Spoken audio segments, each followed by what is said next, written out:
Good morning. This is VirtualPBX-admin training. Sorry for the slightly late start. Got caught up in a meeting. The training will last for about an hour and a half. We do record the trainings, so you can always come back later and finish the training at your leisure. This also allows you to share the link with other staff members who need to be system admins. Feel free to make use of YouTube's chat feature to ask any questions about a feature as I go over them. And I'll try to address them as I see them. I also try to highlight when a feature is either plan specific or has a cost associated with it. But I may miss that, so I do apologize. And with that, let's go ahead and get dived in. Here you see our dash login page, which is at dash.virtualpbx.com. We need 3 pieces of information for you to log in. Right? The first is your username. That's your email address. That should be in all lowercase letters. Then your password, which is case sensitive. And then lastly, your account name, typically your organization name, could be your own name. That is not case sensitive. Now, if for some reason it's not working or you didn't get your email, go ahead and click on Forgot My Info, link right here just above the sign-in bar. It's going to flip the box around. Still need your email address. And then we need one of the 2 following pieces of information, right? So either the account name or a phone number, and then click on Reset Password. Now, for those of you who just signed up, you're going to get 2 emails, right? The first is saying, we recognize that you signed up. You have to wait a while, and then you'll get a second email that has your login information, right? So it's that second email that you need to look out for that will let you log in. Now, if you go through this password reset information, when you click Reset Password, this sends you an email. In the body of that email, there's a link that lets you log in temporarily to change your password. It will then log you out, right? If you try to go anywhere else, it will also log you out. So make sure you change that password first. But then when you come back here, enter in that new password, and you have the option to click on Remember Me. And then you get logged in. So I'm logging into a test account, which I log into on a regular basis. So when I log in, it's taking me here right to my dashboard page, basically showing me a quick snapshot of my account. If it's your first time logging in, the system will actually take you to your user account page. You can always get back to your user account page. If you scroll up to the top of the page, you'll see your name, and just to the right of the center of the top, and you click on your name there, it's going to give you a big pop-up, right? So this is where you would change, for instance, your password, among other things. As a system admin over here on the left, you also have access to the account level settings. So like you change who the technical contact is, the time zone and language for the entire account.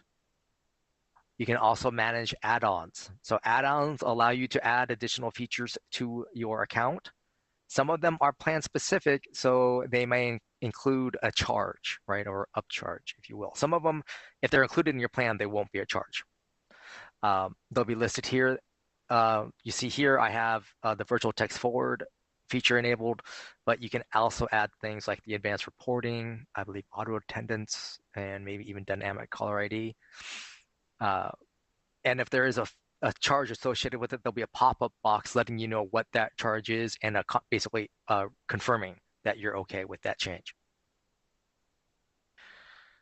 Now, further down here under the billing section, we have the billing portal. Right, this link will take you to the billing portal itself. It'll basically ask you for your email and then send you a link or I guess a verification code. That's where you would change things like your payment method. You can also see previous invoices, etc. Any admin can also click on the cancel account section here and follow the on-screen instructions to close out the account.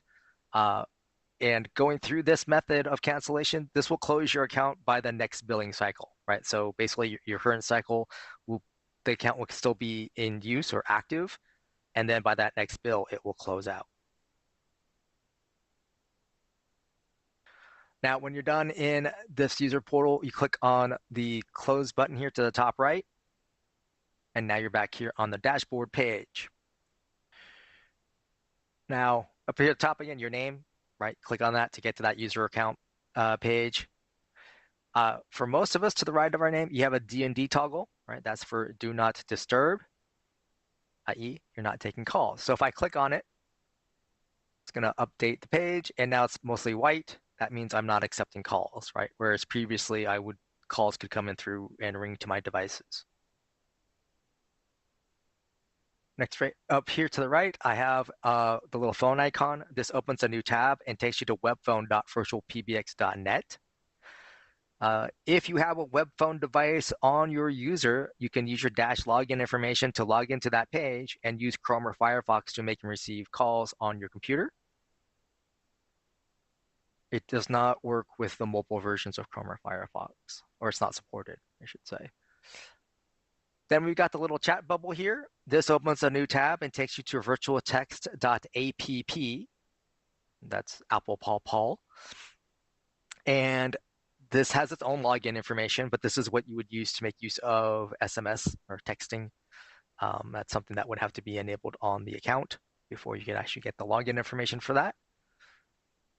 Little question mark icon. This will open up a chat window at the bottom right of your browser, so you can speak to a support staff member so they can walk you through a particular feature. The three horizontal line icon here, that's the menu icon. This takes you to other dash features. For the most of our training here, we'll be here under the dashboard. But we'll touch on those other options. And then the little arrow to the right, that is the logout icon. If we go down here under the center, we have my total users. I have 5 of them, right? So I have five people who make and receive calls. Most of our plans aren't billed on a per user basis. So that means the more users you have, the higher your bill is going to be. So that's something to be aware of. Then I've got total devices. I have 10 and a breakdown. First up is Softphone, right? This is a software application that uses your internet connection to make and receive calls. This can be the VirtualPBX softphone app. This could be someone else's softphone app. It's all in the same bucket. Web phone, right? That's that Chrome or Firefox device. It's technically a kind of soft phone, but it was developed later. Both of those are VoIP devices, just so we're clear on that. Cell phone, you can add a cell phone or landline phone number as a contact number or device on your user. And basically, that means we can send calls to that phone number, right? So you can pick up and answer it. Just be aware of that if we send a call to a cell phone number or a landline number, you're not able to transfer that call out to like another user or anything like that. And then SIP phone, this is a hardware VoIP phone, right? So it's a physical phone, typically connects via an Ethernet cable to get to your router or then out to the internet. But beyond that, it acts like a phone. Right? You pick it up, you dial the number, and you call out. Now down here towards the bottom, I have unregistered devices, and I have 1, and that means I've turned off one of my devices here on my dashboard. Total numbers, I have 16 phone numbers on the account. Right? This includes, or I should say your account includes some number of phone numbers as part of your monthly plan price. So if you just signed up with us, you'd want to check with the pricing page to see what's included and what's not. It's typically you get a main number and a local number per user for most of the plans. I'm obviously paying an overage, which is on a per number per month basis. Down here, I have a breakdown. So first up, I have assigned numbers and spare numbers. Assigned number is the number I'm currently using, right? Someone can dial an assigned number and expect to speak to someone, leave a voicemail, send a fax, or join a conference, right? Spare number counts towards my allotment. I'm just not currently using it right now. Whether that's because it's like a number I had for a special promotion and that promotion ended, or like I'm about to start a new or opening a new store in a new location, right? It has its own phone number. So I want that number ahead of time so I can create my marketing materials for it. But I don't want it in use because there's no one at that location yet to answer calls. Down here, I have USDID and US toll-free. US toll-free is actually US Canada toll-free, right? 800 number, 888, all the way down to 833 currently. USDID just means a US local number, right? So a number in San Jose, California, USDID, just as if you had one in Rochester, New York, right? The same as USDID. You can't have international phone numbers on your account. If you'd like to add one, you want to email our porting team, and that's porting at virtualpbx.com. They need to know the city and country that you're interested in getting a phone number in. They'll let you know if that's available and possible, and if there's any additional requirements, right? And those requirements would come from the country in question. Conference bridges, I have 3, which means I've enabled the conference feature on 3 of my users, right? So they can moderate or host a conference.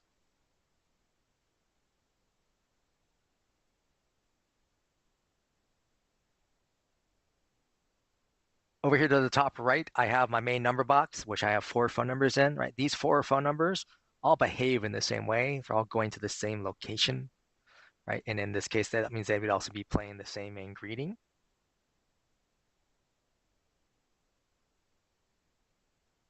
Then I've got my conference room number. You can have multiple conference room numbers if you want. They're all going to the same set of conference rooms.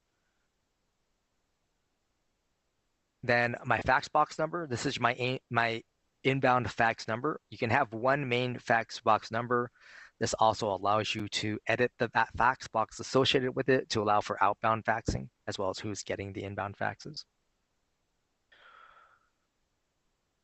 Then we've got the company directory. There's 2 links here. One is CSV, the other is softphone. The CSV is just that. It's just a CSV file. Open it up with your favorite spreadsheet program. It's going to list your staff members, right, that you've added onto as users, right, with their names, their email addresses, their extension numbers, and their devices. The softphone file is for use with the VirtualPBX desktop softphone, right? So if you're using our softphone app on a Mac or Windows PC, you can download this file and then upload it to your VirtualPBX softphone on your computer. It's going to show your staff members as contacts within your softphone so you can see their status, right? So I could see if a coworker is on a call using the VirtualPBX softphone. Now, if my colleague is on a call with like a Yealink phone, right? So a physical VoIP phone, I'm not going to be able to see that from my softphone. The VirtualPBX store, this opens up a new tab and takes you to store.virtualpbx.com, where you can order things like a VoIP phone or router, etc. Oops. The account realm, each account has its own account realm. This is used in a couple things. The first is it's one of the 3 pieces of information that is used to program or provision a third-party softphone, i.e. you're using someone else's softphone app. It's also used as for faxing out. So once you set up your main fax box for faxing out, you use the account realm, right? So you create an email. It's email to fax, right? So create an email like you normally do. In the subject line of the email, you put the plus sign, the number 1, the area code, and phone number you're reaching out or you're faxing out to. You put the @ symbol, then you put your account realm, and then you just need to attach a PDF or a TIFF file and click on send. Only 1 attachment per email. Please make sure you don't have any kind of like signature file attachments or anything. Again, it's just a PDF or a TIFF or the file formats. Over here towards the top, where above the phone number box is caller ID. It's a button here. This pull down allows you to select any of your main numbers. Excuse me. That becomes your default number for instance, for your VoIP phones. Right? That becomes their outbound caller ID. And then you would click on Save Changes. Then we have hold music. you can upload your own hold music. The system will play back .wav and .mp3 files up to 1 megabyte in file size. It's recommended that you record in mono, not in stereo, as that will give you a longer duration file. For instance, a 1 megabyte MP3 is roughly 5 minutes. Now, this pull down will show any media files you have on the account. Otherwise, you would click on the Browse button, find the file on your computer, click on the up arrow icon, and then click on Save Changes. And that becomes the default hold music for your entire staff. Now, what hold music means? Call comes in. Your staff member picks up the call on their VoIP phone. They talk to the customer, and then they press hold on their VoIP phone. That's when this file will play. All right, hours is actually part of main number, but you don't want to set up your main number until you have destinations on your account. So with that in mind, we're going to skip down here to users, a little person with a desk icon. Click on that, and we see my users page here. I see all my users that are on the account. The people with the little blue suit icon, right? Those are my system admins, right? So they can make all the changes that we're talking about here. Dante, who you see is a gray person icon, he's a standard user. So he has very limited access to what he can do. Basically, he can check his voicemail. He can set up his own call forwarding. That's pretty much it. Up here at the top is where you would add an additional user. And you fill out the form, right? So first name, last name, just put some sort of text, typically the person's name. The email address used for login should be unique for each user, right? So you're not going to reuse an email address among multiple staff members. This is what the system uses to communicate with your staff, right? So like voicemail notifications, password resets, that sort of thing. That's what the system will use by default, will be this email address used for login. Create a password for the user, and then choose their main extension number. Now the system will default to starting off with the system admin being extension 1000. You don't have to follow the suggestion that is put it here, right? You can enter in, say, a different extension number. I do typically recommend 4-digit extensions, as that gives you the most versatility and room for growth. It also saves your menu options, right? Because you only have so many menu options you could use, and then allows for extension dialing to be easier at that point. Right. The system will automatically create a voicemail box for the user by default. Right. So this voicemail box will be intrinsically tied to the user. So if you create the user in the voicemail box, you add a VoIP phone to that user. The user, once that VoIP phone is registered, they can pick up that VoIP phone, dial *98 from the VoIP phone, click send. That logs them into the voicemail box. And that first time they log in like that, the system will prompt them to create a PIN number for their voicemail box, as well as create their voicemail box greeting. They also have options under the personal options to record their name, which is what the system uses to, or uses with the smart PBX directory, or the dial by name directory. Here's the option to include a user in that user directory. Put a check mark to include them, leave it blank to not. You can always change this later. This option here is to send emails to an alternate address. So if you want those voicemail notifications or password resets to go to a different email address than the one used for login, right? You would click on this box here and enter that different email address in this box. And this is something you can change later as well. And then lastly, this last option here, which I think is important, is send credentials to the user. Right? So put a check mark in front of it, click on create user, and they would get an email welcoming them to their Dash account with their login information. If you need to add multiple people, then you would click on create user and add another.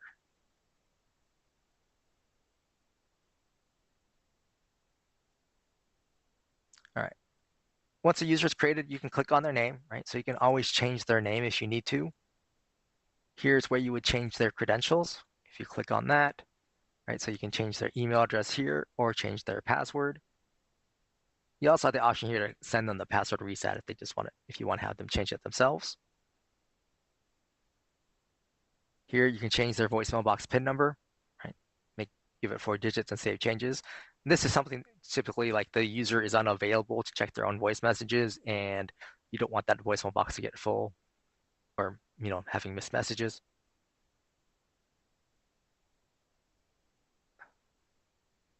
Here's your option to send emails to an alternate address. Right, click on the checkbox, enter the email address, and then here's the option to be in the user directory or not. Over here on the right hand side, little person icon. This pull down allows you to change a user into an admin or an admin to a user. Little time or clock icon. This allows you to adjust the time zone for the user, right? So that way their voicemail timestamps are correct. Little flag icon. This allows you to change the display language of these pages for the user. You can choose English, French, German, or Russian. The ringing timeout, the default is 20 seconds. This is plenty of time for calls to get routed to a VoIP phone or a landline. If you have a user who's, say, only going to use a cell phone number, then you'd want to increase this to at least 30 seconds, possibly as much as 45, but typically 30 is enough. And that is because it simply takes longer to route calls to a cell phone than to a landline, right? A landline, the telecom company knows exactly where that phone is, so they just pass the call through. Cell phone, right? Call goes to the cell phone provider. They have to find the cell phone first, right? They ping the cell phone towers and they send a call through. So that's why, as far as a PBX system is concerned, you need to have a longer ring time.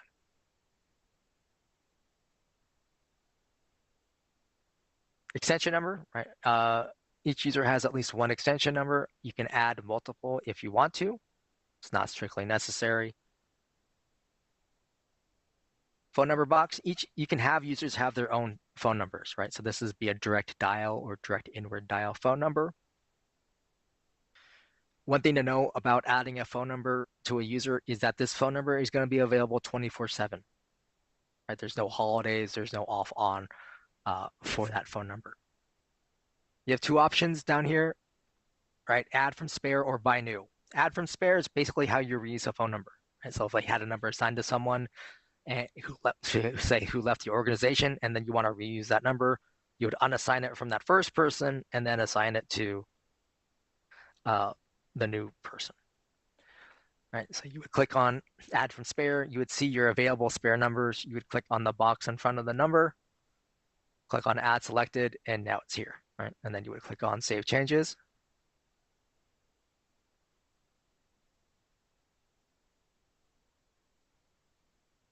Hold on a minute.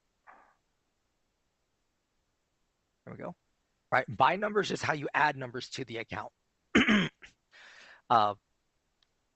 Again, if you're under your allotment, you're not going to get charged for any numbers until you go over your allotment.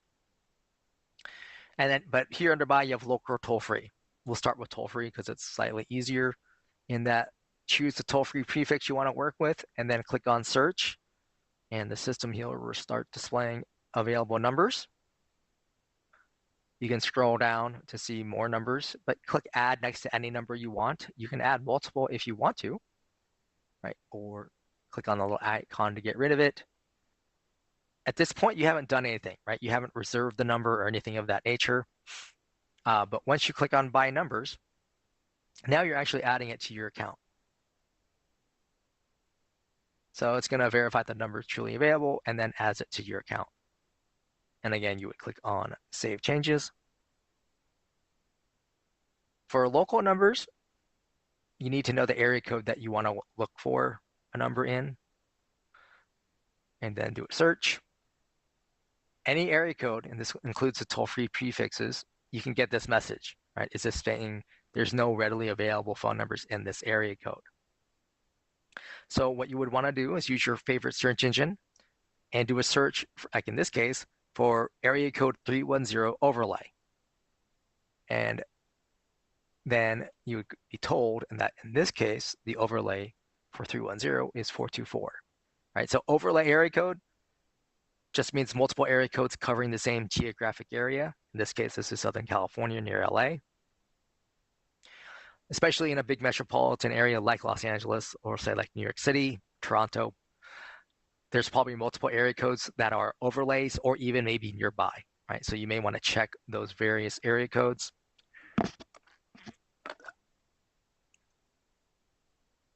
and then click add next to any number you want, and then click on by numbers to add it to your account.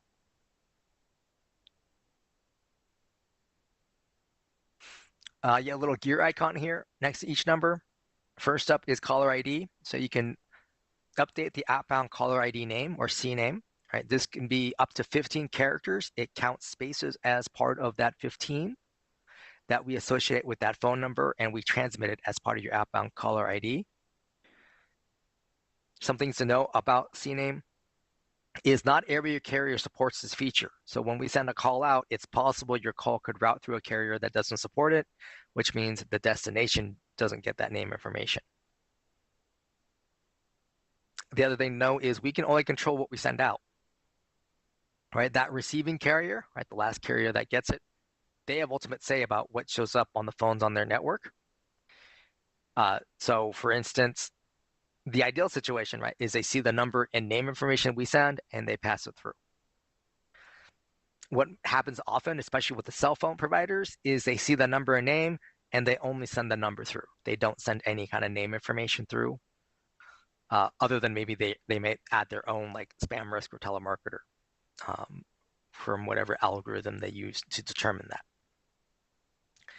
In rare cases, what can happen is that receiving carrier sees a number, looks up their own database, and puts that name, whatever it may be, right? And that's a situation where we can't change what their database says. We can only update what ours says and hope it gets through, or they eventually sync up properly. The inbound caller ID name, and when you turn this on, this means that you're accepting inbound CNAME information, right? So that would show up on your staff members' phones.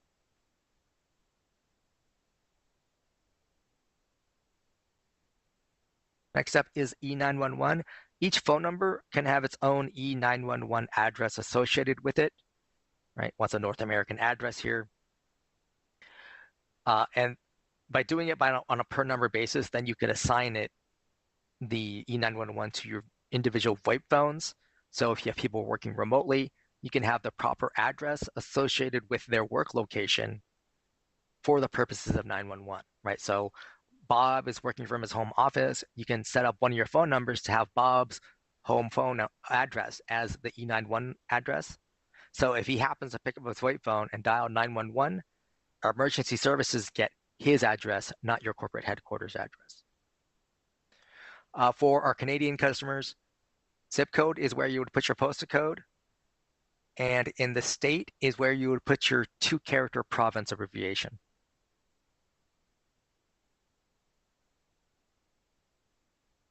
Prepend, this is a VoIP phone feature. This allows you to put text in front of the caller ID that shows up on your staff members' VoIP phones. Right, so it gives them an idea what the call might be about. Or in this case, like you could put the word direct, so that way your staff members, oh, they called my number directly. That's why it's coming to me.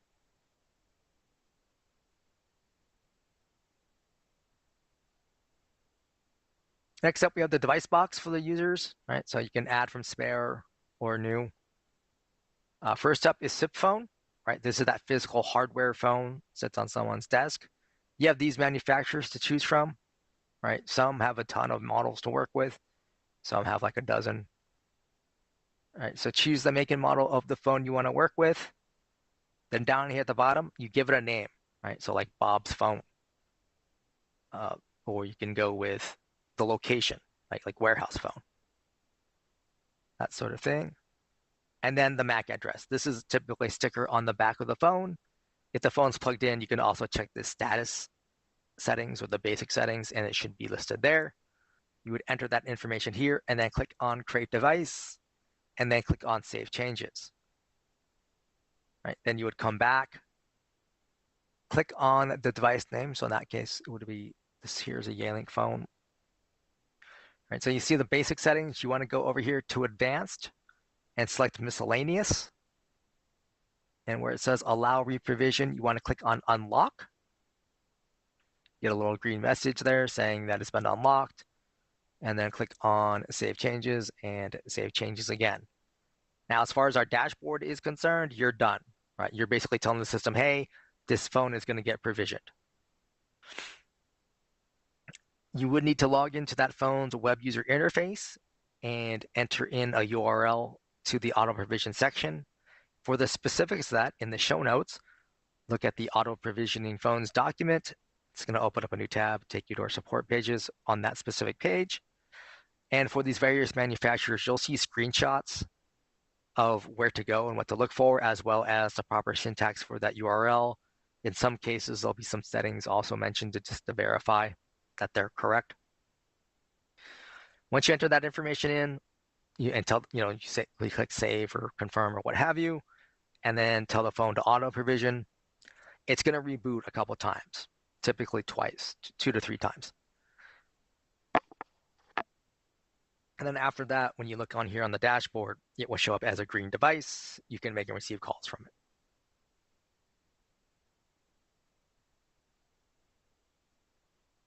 All right, next new device, cell phone or landline. They're basically the same.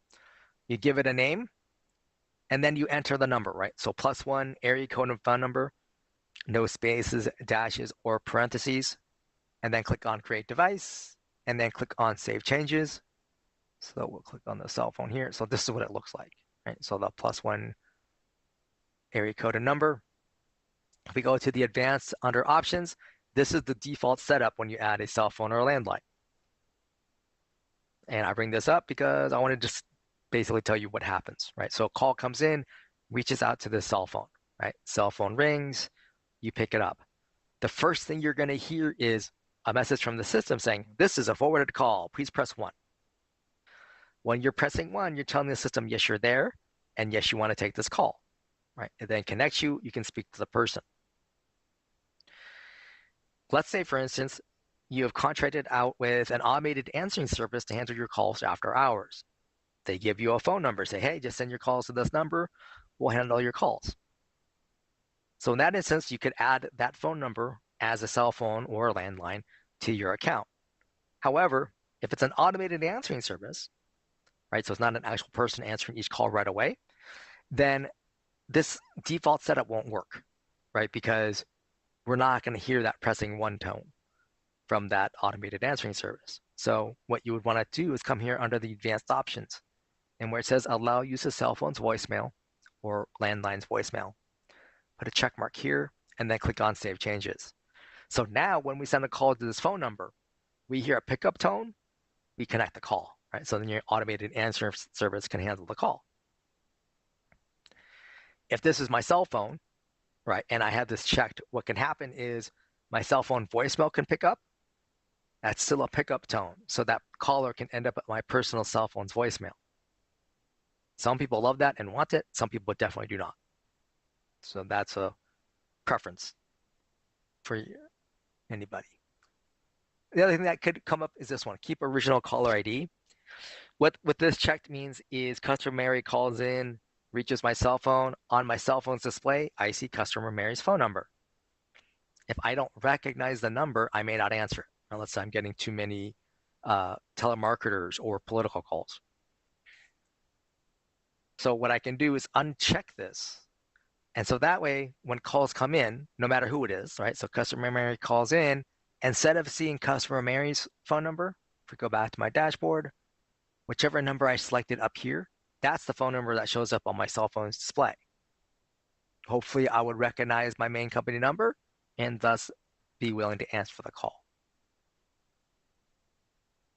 Oops.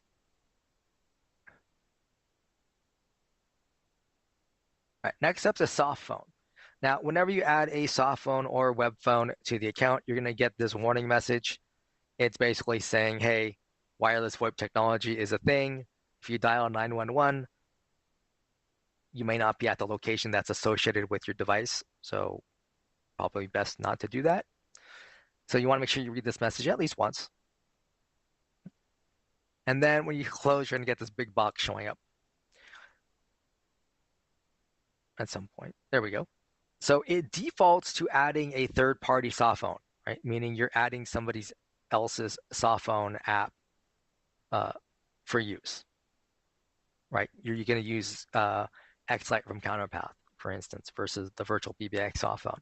That's fine if you want to do that. We're not going to make a big, huge fuss about it. In that case, right? You give it a device name. You would copy the SIP username, right? Put that in. You would use, this is the 3 pieces of information you would need to program that application. Then click on the SIP password box to see the SIP password. Copy that and paste that into your new application. Please do not change this or delete it. And then here's the account realm, right? So those are the 3 pieces of information you would need to program or provision your third-party application. You would then click on Create Device and then Save Changes, and hopefully it gets working. Now, if you want to use the VirtualPBX cell phone app, then down here below where it says View Configuration Guide, it says Use Third-Party Application. Right? It's actually a toggle. So if you click on it, it now flips it to say Use VirtualPBX Application. Still needs a device name if you didn't already put one here. And then you would click on Create Device. Oops. Right, and then click on Save Changes. Once you click on Save Changes, Dante here would get an email saying his VirtualPBX soft phone is ready. In the body of the email will be his username and password to log into that soft phone, as well as download links so he can download the app to his phone or to his computer. Right, then he can log in, they can receive calls from the app.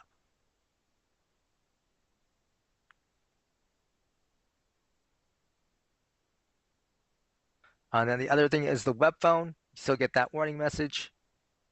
You just need to give it a name. You can then click on Create Device and Save Changes.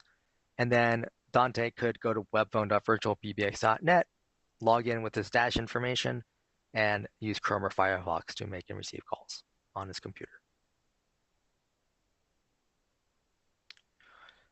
Right. Next up, we have user features. The first up is caller ID number. So this is for users that you have assigned a phone number to.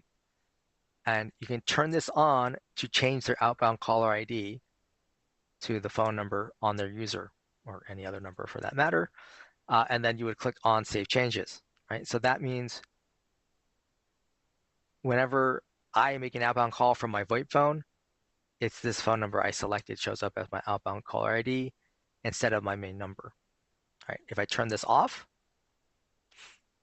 then when I make outbound calls from my VoIP phones, it's going to show me the main number as that outbound caller ID.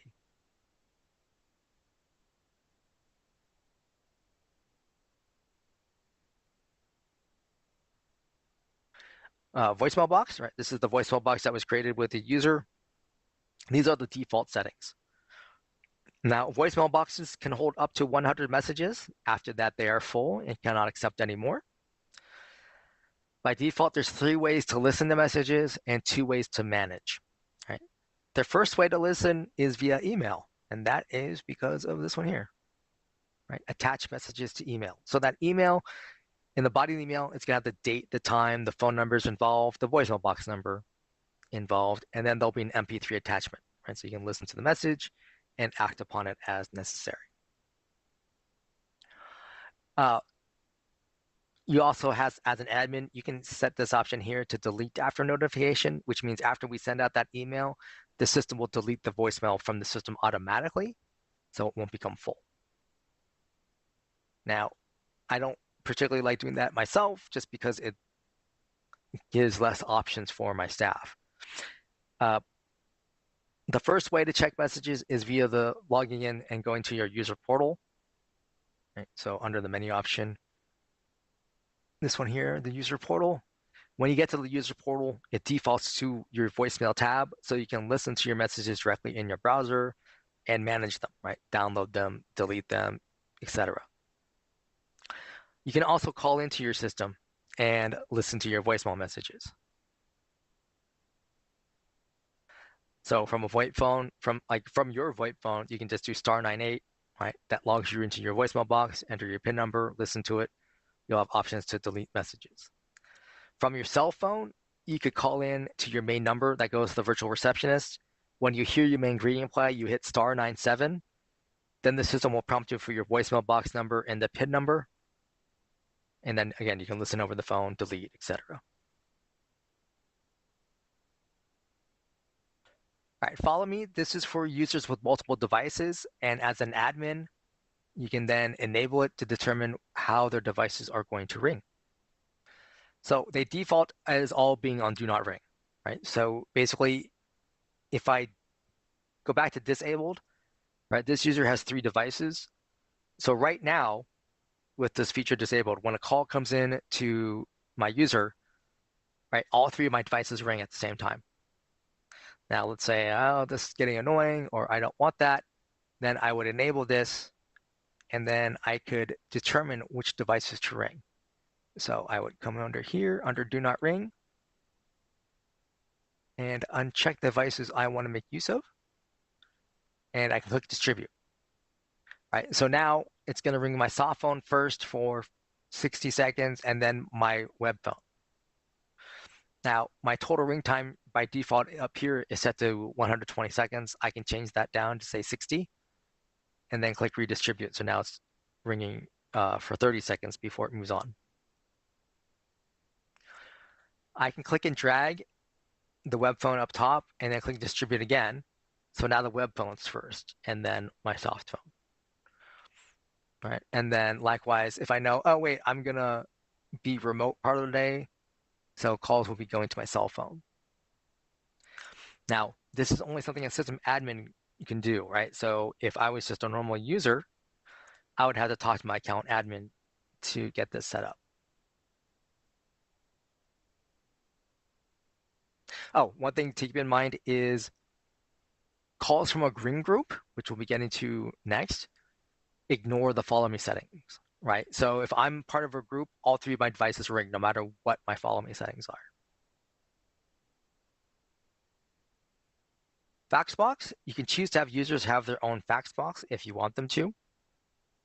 If you do so, then you have the option here to use a spare number, buy a new number, or assign a new extension. I recommend making use of a phone number as that gives the user the maximum versatility. Although that could increase your bill. So I understand why you would not want to do that. If you choose to use an extension number, you limit the user though, right? So they can only ever accept a fax. They'll never be able to send a fax out because the system will use the fax box extension number as their outbound caller ID, which will fail.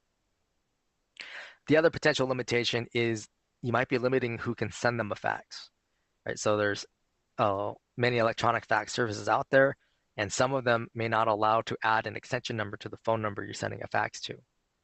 So that could cause a problem. And even for people who use an analog fax, right, they may not know how to add an extension number to the outbound number, or they'll have to sit there and listen to like the main greeting play and then enter the extension number and click on send fax. Conference bridge. Up here is where you click to enable, and then you would need to create a PIN number for that conference bridge. This is something the user can change on their own under the user portal, which we'll get to at the end.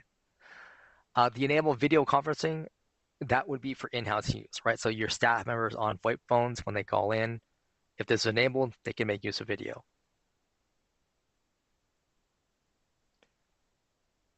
Call forwarding, you have off, on, or failover mode. Now, your staff members can turn call forwarding off or on their own, right? They can do that via the user portal, or they can even do it directly from their VoIP phone. Failover mode is something you would have to set up for your VoIP phone users. And this is basically if their VoIP phone becomes unregistered and a call comes in to them, you can, in advance, right, have call forwarding set up for that situation so it automatically go to a number you designate. So in this case, I have this number here, right? And if I save my configuration, if my VoIP phone becomes unregistered, a call comes to me, the system will automatically forward calls to this phone number. Now, I want to point out, right? So my user has a cell phone as one of my devices, right? And I don't have follow me calling enabled. So that means I don't need to do call forwarding at all, right? Because I'm already forwarding to my cell phone because that's already a device on my user.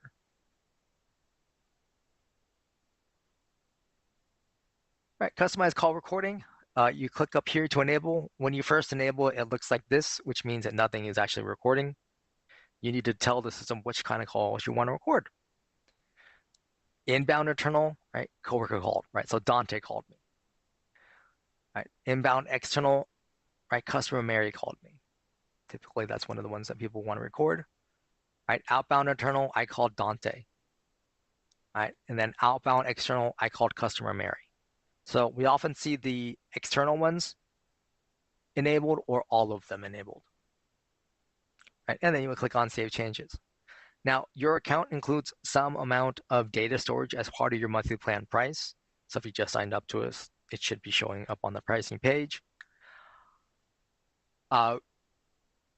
If you're recording a lot of calls, right, or like let's say you're going to record every call and you have heavy call volume, you'd want to talk to our account services team about AWS.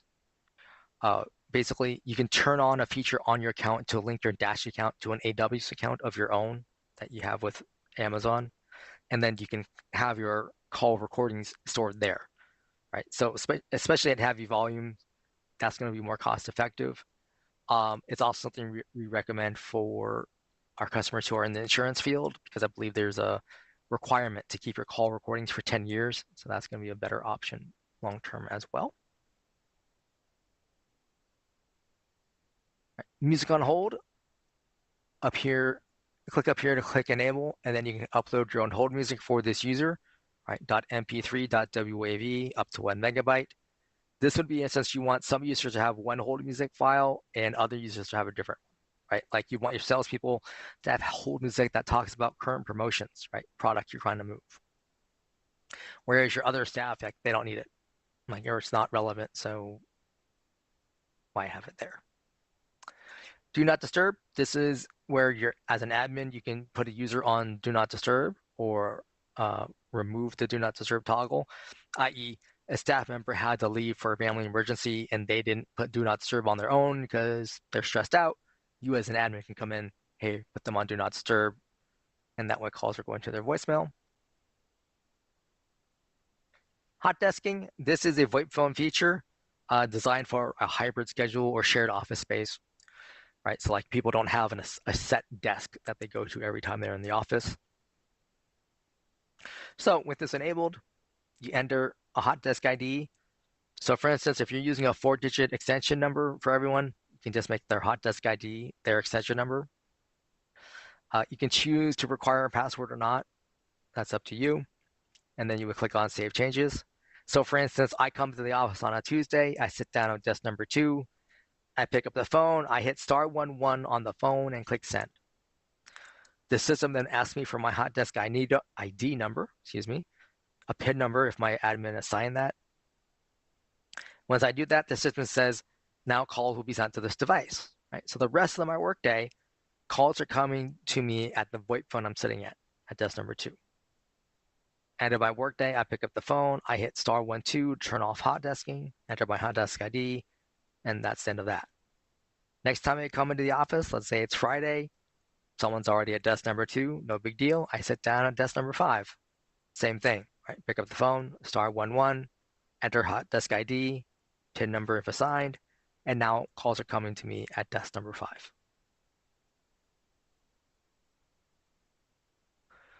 All right, next up is groups, sometimes referred to as ring groups or hunt groups, right? These are departments, right? People who cover or answer calls about a similar topic.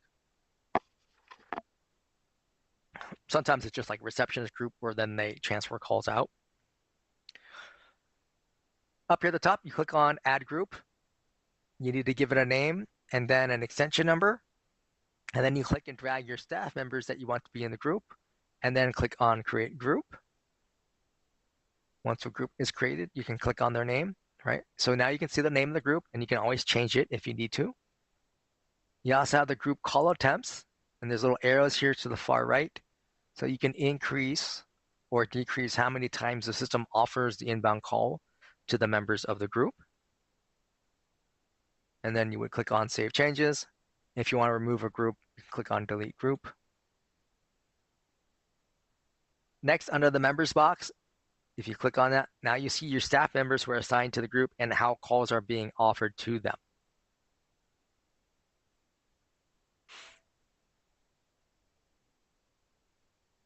Now, you can set these up by clicking and dragging these little green bars. So for instance, this setup would be referred to as blast ringing or ring all, right? So basically, whoever answers the calls first gets it. Now, in this kind of situation, if you're in an office environment, right, your staff member will know who answered the call, right? And so David and Taylor pick up the call at the same time. David hears dead air and Taylor keeps talking. David would know, oh, Taylor got the call, not a big deal. Remote working situation, you probably need some sort of like, Slack or Teams or whatever, just to make sure someone got the call versus, a staff member having a problem, like either with their VoIP phones or there's a routing problem, etc. Or a system admin would check the call logs to see if something came up. You can also click distribute, right? So now calls are split up evenly among time. Now, in a group, when you have it set up like this, right, the call is always offered first to David, right? Even if he's already on another call, second call comes into him, right? It's still going to offer it to him for 40 seconds before it then offers it to Dante here, right? So if Dante and David are on calls, another call comes in, that third caller, right, going to be on hold for 80 seconds before it's offered to Taylor. So that's why sometimes it's more advantageous to have some overlap. So that way those later callers aren't on hold.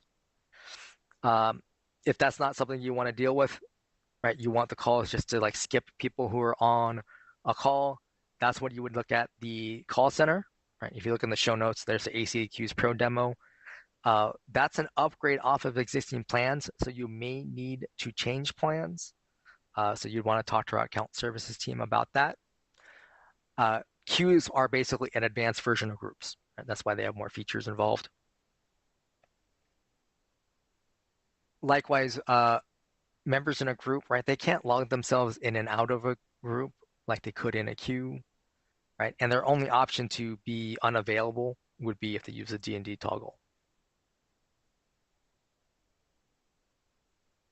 Oops. Now, down here, you can add more users, right? So if a group is becoming very busy, right, or it's your busy season, right, you click on Add User and then add additional staff members, right, and then click Distribute if necessary. Right, you can also adjust the total time in the group. You can also remove people if they're no longer necessary. The extension box, right, you can add additional extensions for a group. Right? This is typically what your staff members use to transfer calls to and from. Groups can also have their own phone number, right? By add from spare or by new. Just like under users, a number to a group is available 24/7. Right? There's no hours of operation. Get the little gear icon here, also to update caller ID, E911, and prepend. And then we have group features. First up is ringback. So call comes into the group, right? It's offered to your staff members' phones. Their phones start to ring. That ringing sound is then piped back to your inbound caller, right? That's where the term ringback is coming from. If you don't want that ringing sound to play, then you would enable the ringback feature, and then you would upload an MP3 or .wav file up to 1 megabyte in size to play instead. Now, the system is not going to loop the file for you. So you want to make sure the media file you put here lasts as long as the total ring time in your group. Right? So default is 2 minutes. So make sure your media file plays for at least 2 minutes. Can be longer, of course. The pull down to the right here shows your media files that are already on the account. So if you already have a file you like, you can just reuse it here. Next feature is next action. So if no one picks up the call, what do you want the system to do with it? Right, here you have a pull down here where you can select things that are already on the account, right? So you can send calls to a specific user, a specific device, another group, back to your main virtual receptionist, or one of your voicemail boxes. The voicemail boxes typically being fairly common. The one thing to avoid is to have two groups have next actions that go to each other, because then that caller just is stuck in a loop, right? If no one's answering. Allow call forward. If you enable it, that means your users can make use of call forwarding. So click to enable and then save changes. And then lastly, caller ID prepend. This allows you to add text or numbers in front of the caller ID that shows up on your staff members' phones. All right, so it gives them an idea what the call might be about.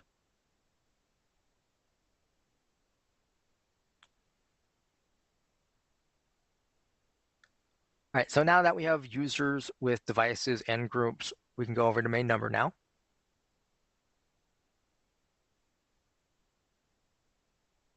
Up here at the top, you have main company numbers, right? So these are your main numbers.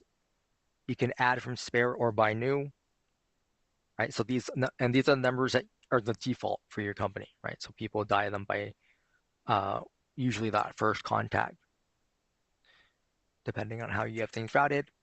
Once you have our numbers in place, you can choose your office hours strategy. Excuse me. You have 24-hour open office, right? So you're open 24/7, or you can choose to have custom office hours. If you do, for each day of the week, put a check mark, or for each day of the week that you're open, put a check mark in front of that day, and then use the pull downs here to select your open hours in that 24-hour or military time.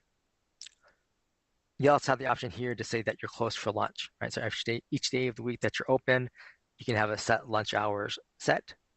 Right? Put a little check mark here, set your lunch hours in that 24-hour or military time. Oops. And then click on Save Changes.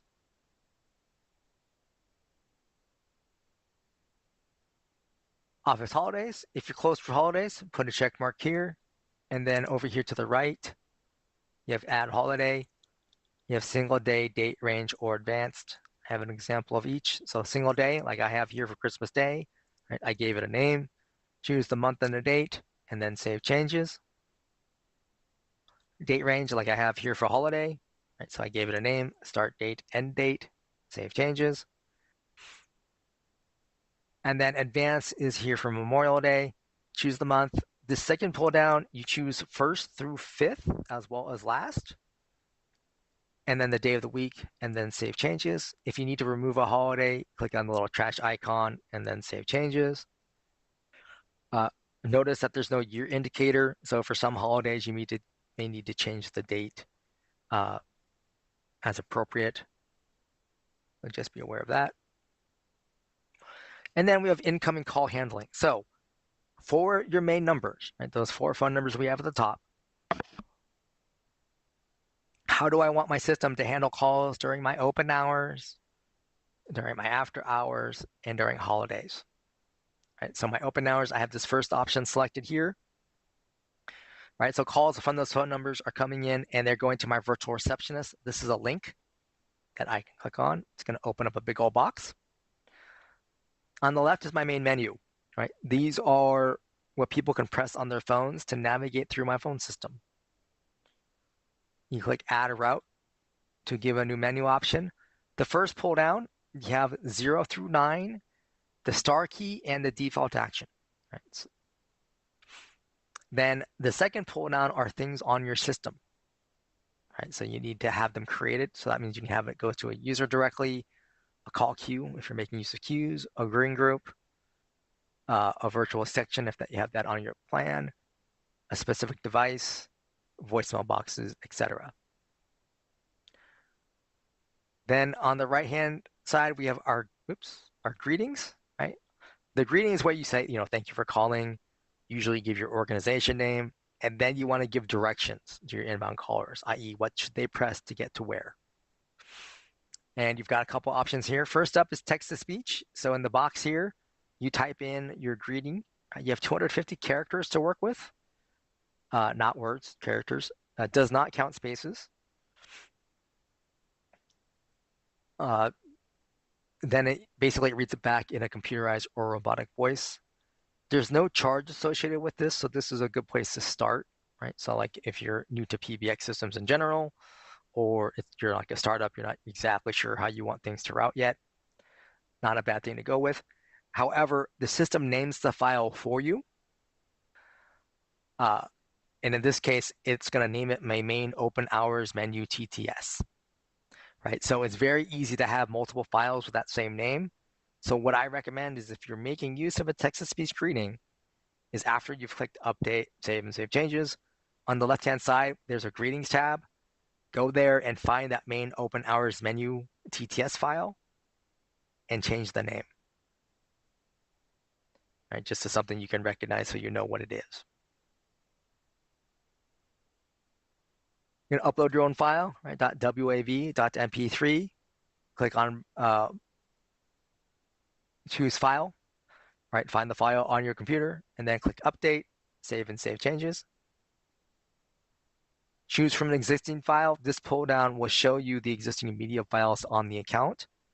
That includes voicemail greetings, main greetings, or ringback files. So you want to make sure you have names that you can easily recognize what they are. You can record it over the phone. Now, when the system says pick up a phone registered to the account, that means pick up a VoIP phone. And this is enabled by or this is a security feature by default, right? Because if a phone registers the account, the system knows, oh, this phone is with this account. It's okay for it to make changes to my main greeting. Now you can turn that setting off, which is down here under settings, and where it says allow outside recording, turn this on. So now you can call in from, say, your cell phone or your landline, right? You don't have to use a VoIP phone on the account. And then this PIN number, right, specific to this time of day on this account, right? So if I called in on Saturday and tried to use this PIN number, I would get an invalid entry message because on Saturday, my system is in after hours. But when you call in, right, you'll hear that the main greeting that's already in place. You type in the PIN number. The system will change switch modes, right? And then walk you through creating a voicemail greeting or your main greeting over the phone. It's going to, whatever you record at the time, it's going to replace what the main greeting is that's already there, right? So you're overwriting the content of the current main greeting. So something to be aware of. Lastly, you have professional recording services. When you click order, this will open a new tab and take you to Snap Recordings. Separate company, right? You can order a professional greeting done by them. They have like 100 voice actors and actresses to choose from. They bill you directly, typically via credit card, and then they email you the completed file. So then you would come back to upload your own file and upload it here. All right, then under settings, number of retries on misdial is how many times the inbound caller can make a mistake. Typically, I recommend anywhere from 1 to 3.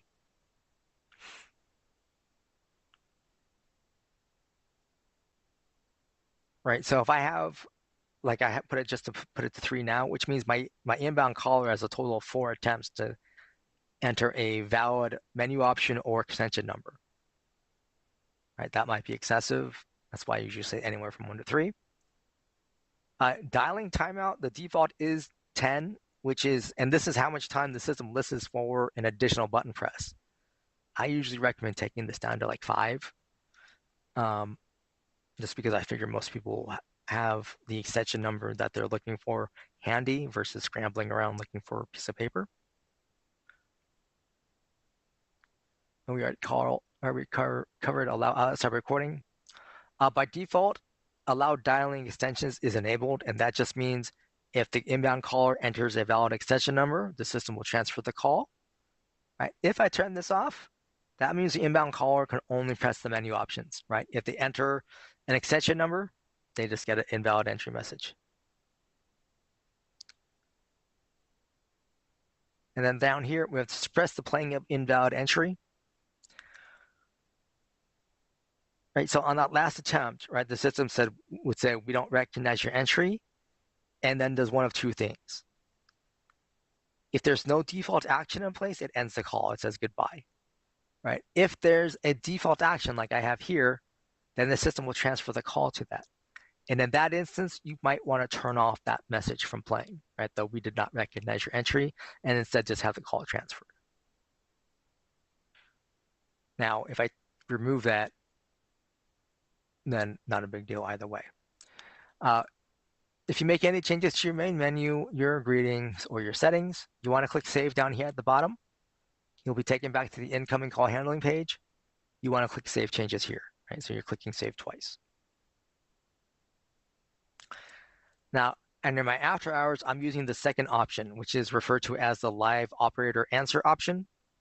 Basically, I'm giving a staff member or multiple staff members an opportunity to answer the call first. And if they are not able to, then it goes to my virtual receptionist. Now, this pull down allows me to select anything that's already on my system, right? So a user, a group, a device, etc. And then if I click on virtual receptionist, all right, this is my after hours receptionist. So I have different menu options than I did under the open hours. I have a different greeting, and I can adjust my settings, and likewise click save and save changes if I made any changes. And then under holidays, I'm using this third option where I'm saying, hey, don't ring anything, and instead go to this particular voicemail box. Now, this first pull down, I can choose instead to have it ring to, let's say I have an emergency contact person for the holidays, right? So I can say, okay, in that instance, I want it to,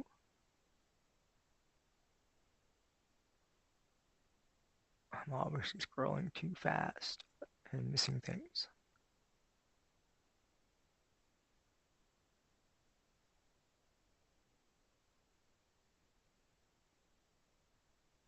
Right, so let's say Rose is my after hours person, right, for or emergency contact.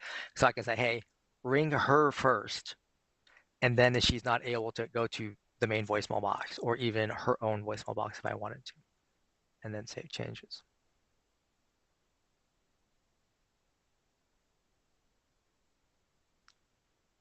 All right, main conference number. You can have multiple conference room numbers if you want, right? They're going to the same set of conference rooms. You also have a main conference greeting, which is a text-to-speech, right? 250 characters, not counting spaces. Even if you leave this disabled, when you call into the conference, the system says, welcome to the conference, and prompts you to enter the conference room number and then PIN number. The main fax box number, you can have one main fax box number, but once you've added one, here you can edit the fax box. And then the inbound notification, right, designed to put an email address here. And this email address gets an email every time a fax comes through, right? In the body of the email, there'll be the date, the time, phone numbers involved, and then there'll be a PDF attachment. Now, something to be aware of, if someone dials your fax box number, let's say from their cell phone, and then they hang up after you hear the fax tones, right? This email address still gets an email saying there was a failed inbound fax attempt, right? It still has the date, the time, phone numbers, no PDF. But sometimes in the caller ID information, it'll say wireless number, right? So that's a dead giveaway that someone misdialed. So you don't have to worry about it. But beyond that, especially if it's a fax number you recognize or expecting a fax from, you want to let them know it didn't get through. And then down here, we have the email permissions. This is for outbound faxing, right? Designed to put in your company's email domain, or you could put in a specific email address if you wanted to. And just allow, so in this case, anyone at VirtualPBX can send a fax out on this account, even if they're not a user on the account. Right? They just need they just need to know the account domain or realm, excuse me. Right. Next up over here on the left, we have auto attendance. This is actually a plan specific feature. I believe it's also an add-on option. Right. And the main things that we see customers using auto attendance for is something for like submenuing. And so press 1 for English, 2 for Spanish. You would then create an English and Spanish auto attendant, which would have greetings in the appropriate language. And then the menu options go to people who speak that language. Or in the instance you have multiple businesses and you want them on the same account, right? And then those separate businesses would have their own phone numbers and their own main greetings. So up here at the top, you click on Add Auto Attendant. You need to give it a name. You need to give it an extension number, and then you click on Create Attendant. when you click on the name of the attendant, it starts off looking like this, basically saying unavailable in main menu. That means it's a standalone attendant or designed to be its own company, right? I.e., it have its own phone numbers, it has its own main greeting. Now, I can click here where it says unavailable in main menu to flip it to say available in main menu. That allows it to be a menu option under my virtual receptionist or even be a next action option from my groups. Right? But basically that just allows it to be accessed from the main system. And here's your option to delete an attendant if you no longer need it.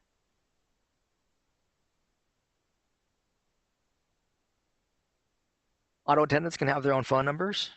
Right? You can add from new or add from spare or buy new. Right? You have a little gear icon here to update the caller ID, E911 or prepend. And then again, you can have multiple numbers. And then auto attendants can have multiple extension numbers. The extension numbers on the auto attendants would be something your staff uses, right, to transfer people to the correct business or menu. It's not something your customers necessarily would know. And then under here, the wrench icon here under settings, you'll see open hours, after hours, and holidays, right? So these times are the exact same that we set up under the main number, right? So if you have a business that's 24/7 and another that's Monday to Friday, 9 to 5, you'd want to talk to our account services team if it makes sense to have them both on the same account, which would require some custom work, or if you need to have multiple accounts. But beyond that, this is set up just like the virtual receptionist under your main number, right? So you would set up your menu options, your greetings, your settings, then you would click on save and save changes. Devices shows your devices on the account. A green device, like I have right here, means it's registered, so we can send calls to it. Right? Red, like here, unregistered. That could be it's not plugged in right now, or the person or the location that the phone is at is having some sort of network issue. Or in the case of a soft phone, right, they could just not be logged in. And then down here, I have this one that's black. That's one I've turned off, right? If you look under the enable column, you can tell it's off, right? I can click it back on and it'll turn red and then back off again. Now you can add devices here, but you can't assign them to any user. And that's typically a problem here with the soft phone, right? You get that warning message, you get the big box, but you don't have an option to say use VirtualPBX application, right? So if you want to use a VirtualPBX soft phone, you need to add it directly to the user, right? Adding it here on the devices page, you're not going to be able to change it into VirtualPBX soft phone. In terms of the wrench icon here under edit, advanced audio for physical phones, we recommend making use of G711A or G711U over here on the right under selected. You might have to click and drag them over. If there's nothing here and your phone is working, then don't worry about it. It's going to default to whatever's on the phone. But this is in case you're having any kind of audio issue, you would want to basically force it to use these credentials or these codecs.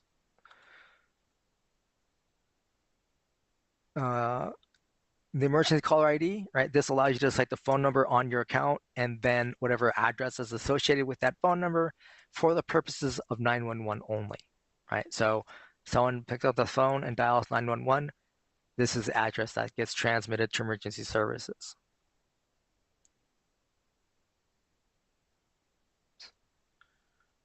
Right. Next up, the greetings tab. This shows all your media files on the account. Right? Main greetings, voicemail greetings, ringback files.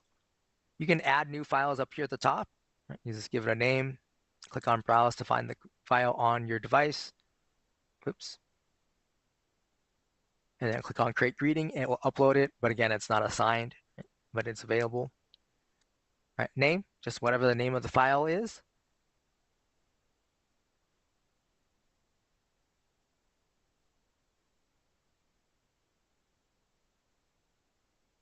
Source, right? You have TTS, which is text to speech. Right? Upload means the file was uploaded. And recording means it was recorded over the phone. The play icon, this allows you to play back the greeting directly in your browser. Right, so you can make sure it's relevant, right, or not. Download, a couple of reasons you would want to do this. First is if the play button doesn't work for you on your browser for whatever reasons, you can download the file and listen to it on your system's media player. The other reason I would recommend this is for your default greeting, especially for your virtual receptionist, but for also any auto attendants. So that way you have a backup copy of your default greeting in case anything should ever happen to it on the system. You got a little wrench icon here under edit. Right, so this is where you would change the name of a file, right? Like so main open hours menu TTS. Maybe you'd want to change that to like main greeting or main greeting one, something of that nature, just so you know what it is. Or you have the option here to delete the greeting because it's no longer relevant. Next up, we have the numbers tab. Shows you, it defaults to the numbers in use, basically showing you where you have numbers assigned. You're not able to unassign numbers or assign numbers here, it's just showing you where they're at. You do have the gear icon here, so you can update the caller ID, E911, or PPN for any number. If you go to spare numbers, these are the numbers you're not using right now. If you want to get rid of a number, just click on the little box in front of the number. And then up here, you have the option to delete will show up. And then confirm the deletion. Click continue, and now I have less phone numbers on my account. By numbers would add new local or toll-free numbers to your spare number list so you can assign them later. Port would be you're moving a phone number from one carrier to another, right? So from AT&T to VirtualPBX, right? Give it a name. Choose local or toll-free, right? So if you have both local and toll-free, you're going to have two different requests. You would then click on next. You need to upload a PDF copy of your most recent bill from the current provider, hopefully dated within 30 days. You would then click next. There's a form to fill out there. Basically, that should match what your current carrier has on file for you in terms of like the name of the business, organization, or the authorized person, the address on file. It will request a BTN or billing telephone number. If you're only porting the one number, then that number you're porting, you can use as your BTN. If you're porting multiple, you'd want to double check with your current carrier. There's also room for a PIN number, which is a transfer PIN. This is typically what wireless carriers require to port out a phone number, but also some VoIP carriers and even some other just standard landline carriers. So something you definitely, if you're porting over a wireless number, you definitely want to talk to your current carrier to find out what the transfer PIN is or porting out PIN. Then you'll be able to download a blank LOA or letter of agency that does need to be filled out and signed. It's going to basically be the same information on that previous form, i.e. company name, address that your current carrier has on file for you. It needs a signature though, right? So either a digital signature file is fine, or you print it out, sign it, and scan it back in. Right? Typing in your name twice or just printing your name twice won't work. It gets rejected every time and delays the port because the losing carrier doesn't have to respond right away. Generally speaking, if everything is correct, a toll-free number takes about 3 to 5 business days to port. We actually don't get any leeway on it. Basically, we're told it's porting on this day. We can't actually request a date for that. Local numbers can vary. It averages about 2 to 3 weeks, but I've seen them port the next business day. That doesn't happen every time, but something to be aware of. In that port process, you'll have the option to request a port date. And we do try to communicate that to the other carrier, and especially for local numbers. But the losing carrier determines when the port gets completed, not us. If we get a rejection for a port, we double check to make sure there wasn't a typo anywhere, or in the case of an address error, we double check to see if there's additional addresses we could use. And if there's nothing there for us to act upon or adjust, then we let you know, hey, we got a rejection. Here's the reason. And typically speaking, at that point, you need to contact the current carrier to find out what the correct information is to port out. Voicemail boxes shows all your voicemail boxes on the account. Any voicemail box that has an entry under the user column here, that means it was a voicemail box that you created with the user, right? So intrinsically tied to the user. You can always come here and add new voicemail boxes, for instance, for use with groups or for any of your call queues, or even like specific voicemail message boxes for auto attendants. You give it a name, you give it a voicemail box number and a PIN number, and then click on Create Voicemail Box. So you see down here I have this one here for support. Now, the voicemail box number and PIN number, this is what I would use to like check the messages over the phone or change the greeting for that voicemail box over the phone. One thing you need to keep in mind, the voicemail box number is not the same as an extension number, right? So if someone called in, got to my virtual receptionist and dialed 3333, they would get invalid entry, right? They would not be sent to this voicemail box.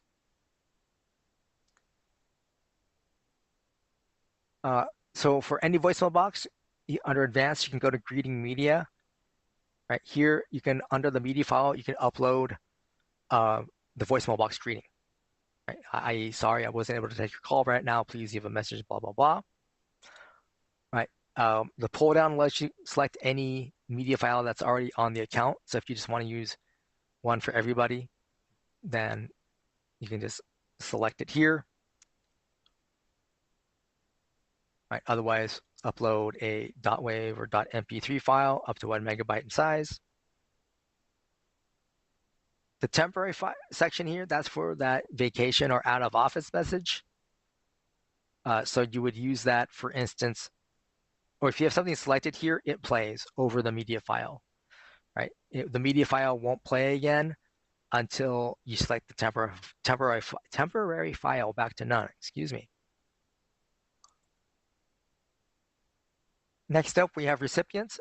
Your voicemail boxes that you created with the user have a built-in recipient, right? That email address used for login. But for any voicemail box, you can come here under recipients, click on add new recipient, and then add additional email addresses here, right? Keep clicking add until you're done. And then once you're done, click on save changes. And then under options, so once you have the media file in place and the recipients, you can click under already set up. And that just means basically you don't have to go in and change the voicemail greeting anytime. You'd want to uncheck this if you need to change the voicemail greeting over the phone. You'd want to double check that you have attached voicemail messages to email. And in this case, since this is my support voicemail box and this is what I use as my support group, I've opted to delete the messages after notification because I don't want this voicemail box to ever get full.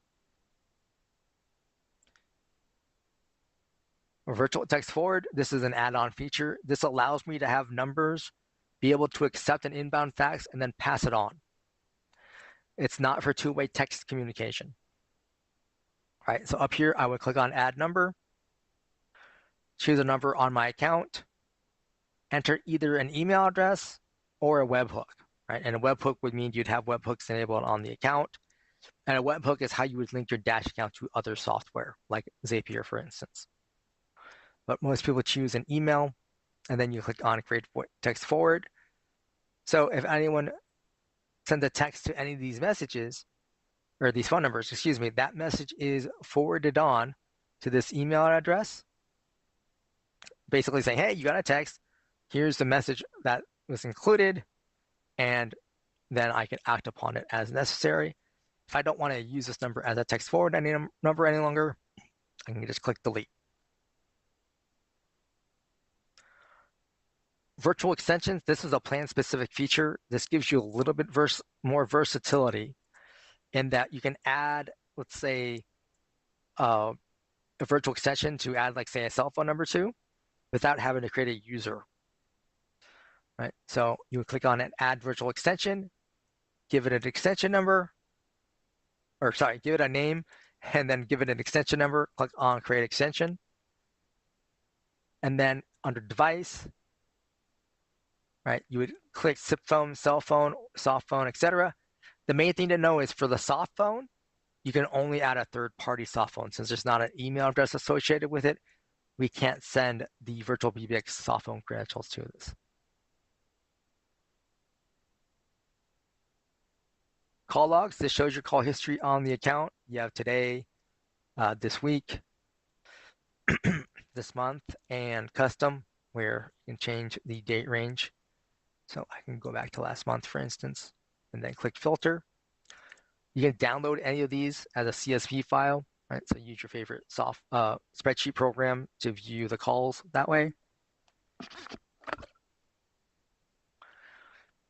The yellow arrow to the left is a call going out from the system. And you can see the greater details here. The green arrow to the right is a call coming into the system. All right, you can see here. So this is, there's two legs, right? First leg, call coming into the system.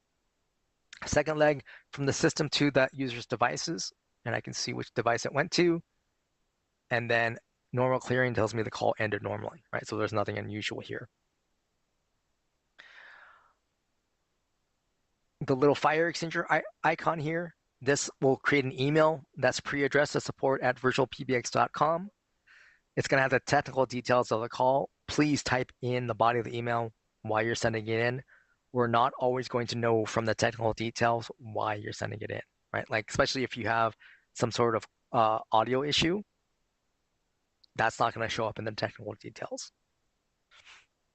Now, under this custom field, the system will let you go back up to 12 months. If you need to go back further than that, you need to contact our support team. Our engineers can go back up to 18 months. After that, the data is not available.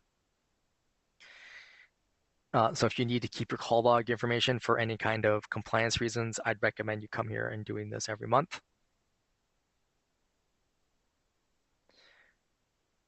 Next up is feature codes, right? These are feature codes are ways for your VoIP phone users to access Dash features directly from their VoIP phones. So like the hot desking feature codes I mentioned, the *11, right? That's a feature code from the VoIP phone. These are available also here. They're also available on the web phone interface, as well as a page on our support pages, right? There's a link in the show notes for the support pages in general, and you can just do a search for feature codes or for the phone commands cheat sheet. And that's the dashboard. All right, so next up over here, I'm going to go to blacklists. So blacklist is an included feature. This allows you to create a list of phone numbers that you are blocking from reaching your staff. All right, so it's not going to ring against anyone's phones. So first up, you click on Edit Blacklist. And you click Add to create a new list. I'm just going to click on an existing list here. Right, so you would give your list a name, and then choose first if you're blocking anonymous calls or not. By default, you're not, which means anonymous call means the call is coming in and it's not displaying proper caller ID. Right, so if I turn this on, right, they're not getting through. If I leave it off, they get to go through. But beyond that, down here, I click on Add Number. I put +1 area code and phone number, no spaces, dashes, or parentheses. Right, keep clicking Add until you're done. Right, and then come down here and click Save, the bottom right. Then towards the top right, click on Back to Settings. Make sure your list is over here on the right under Selected. Right, so you might have to click and drag. Even if it's already over here on the right, down here at the bottom, click on Update. So now phone numbers on these lists, right, they'll reach your system, right? They'll show up in the call log, but they're not going to get through to your staff members and ring to their phones. Oops. Call recording does one of two things. In this case, this account is set up with AWS, so it's showing me the call recordings I have over on AWS. If you're using the built-in call recording, it will open up a new tab and take you to call recordings.virtualpbx.com. That page uses your Dash login to log into, where you can view your call recordings, play them back, download them, or delete them.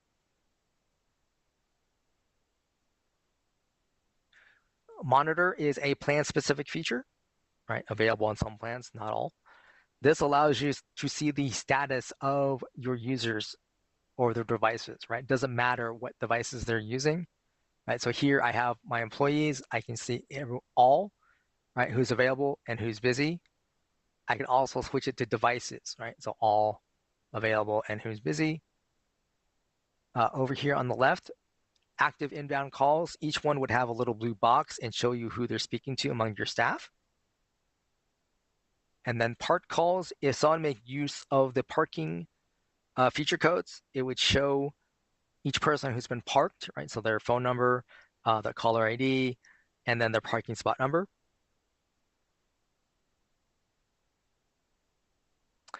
Reports, this is in the show notes under the advanced reporting demo. This is a plane-specific feature and add-on feature. This allows you to create your own custom reports to get a better idea of your call activity.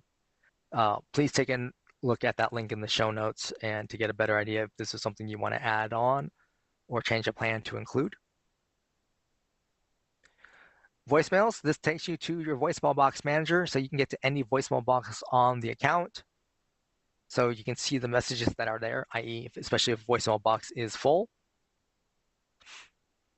As an admin, if you put a check mark in front of a message, you can move a voicemail to a different voicemail box or just change its status, right? To, like, say, delete it.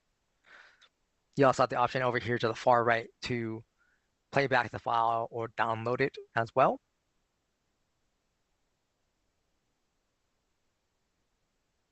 Integration AWS plan-specific feature. All right, this is what allows me to link my Dash account to an AWS account.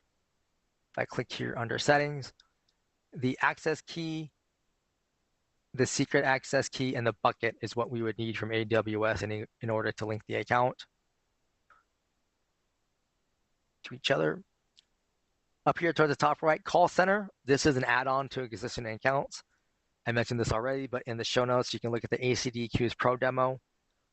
The call center is just an advanced version of the groups, right? So users can log in and out of the queues. They can mark themselves away, i.e. they go to lunch, they're away.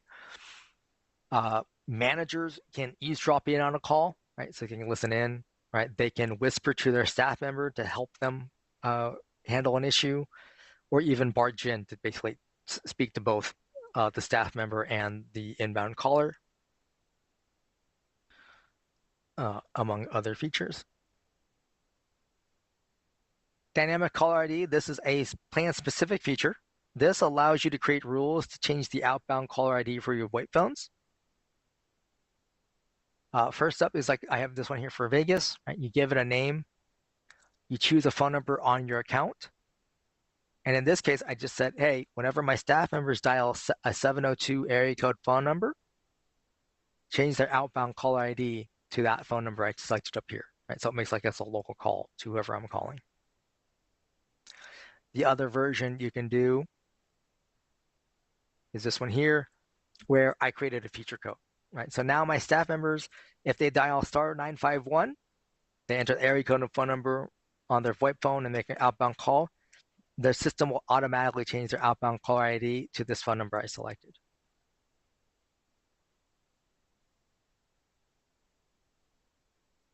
Faxes is your fax manager. So you can get to any fax box on the account. Here I see my inbound faxes, right? So I can see the date, the time, phone numbers involved, and I can download the file. The outbound fax tab, all right, choose the fax box. I can see successfuls and this failure. If you mouse over the failure, it tells you why. In this case, right, it's saying that the phone number was valid, it just didn't hear fax tones. That's why it failed, i.e. probably a wrong number.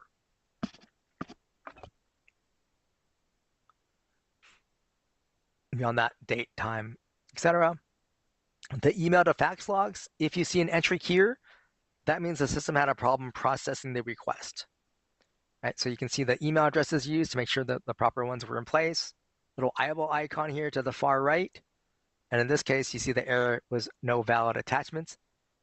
So wasn't a PDF or TIFF, right? Could be they forgot the attachment completely, or they chose something other than PDF or TIFF. Number Manager, this will take you back to your spare number page. I'm going to skip down here. Webhooks, plan-specific feature. This allows you to link your Dash account to other software. This is some level of programming. Basically, you fill out the form and click on Create Webhook, and then you need to have other software on the other side to link it to. In the show notes, you have the Introduction to Zapier webinar, which covers some of the webhooks. You can also go to developer.virtualpbx.com to see sample code of what we've done to link Dash to other software. And you can also speak to our sales team if you want some more information. SMS registration, this is what you would need to go through in order to make use of texting on the system. If you're a new signup, you're also going to want to talk to our account services team. They can go over the SMS registration process with you. I believe there's a one-time charge of $29. But again, they can go in more detail about that. Once you start the registration process under the registration status, you can see where you're at. I'll go from there. And then lastly, we have the user portal. Every user has access to their own user portal, right? And it defaults you to your voicemail tab. So I can see my voicemail message here. I have the option to play it back. I can download it. Also, I can put a check mark here so I can change the status. Right? So that way my voicemail box doesn't get full. Call history tab, I can view my own call history. I can change the date range to go further back in time. It's not going to be as detailed as the call log, right? It just gives me the basic information. The fax tab only works for users that have their own fax box, but they can see their own fax history. Conference tab, contact list shows me everything on my Dash account, right? So feature codes to get to or access various features, extensions for my colleagues, auto attendant, etc. This is not something I can add to as a user, right? This is just for reference within what's on the account.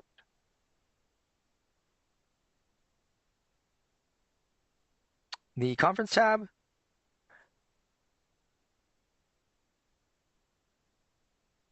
I think there might be a problem with the software here not loading, or my streaming software. Anyway, over on the right-hand side, this is where your users would update their PIN numbers, right? So the moderator and participant PIN numbers should be different, right? Just for security purposes. They'll also have the options to have users enter a conference muted or deafened, as well as play entry and exit tones. While in a conference, there towards the top left, there's a little plus icon so they can invite other Dash users to their conference. There's an option to mute everybody or unmute everybody, as well as end the conference. Also, while in a conference, each participant has their own little blue box. So as a moderator, right, they can mute a specific person or even kick out a specific person. And then we have the Settings and Devices tab right here. Put a check mark. This is how your users enable call forwarding on their own. They just put +1 area code and number of where they're forwarding calls to, and then save changes, and then they're forwarding. Right? If I uncheck it and save changes, now I'm not forwarding. And that is everything. I haven't seen any questions, so I'm going to go ahead and end the stream. I thank you for your time today, and we'll be back here again next Tuesday at 10 a.m. Pacific.